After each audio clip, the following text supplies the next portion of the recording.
ရွှေထားရဲ့ချေမတူဘဝနေချလေစင်တန်လဲဝေးกว่าနေဖြစ်မှန်လဲတွေ့ပါလေ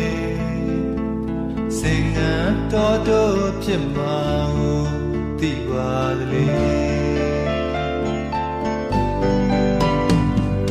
ဒါပေမဲ့တန်ရော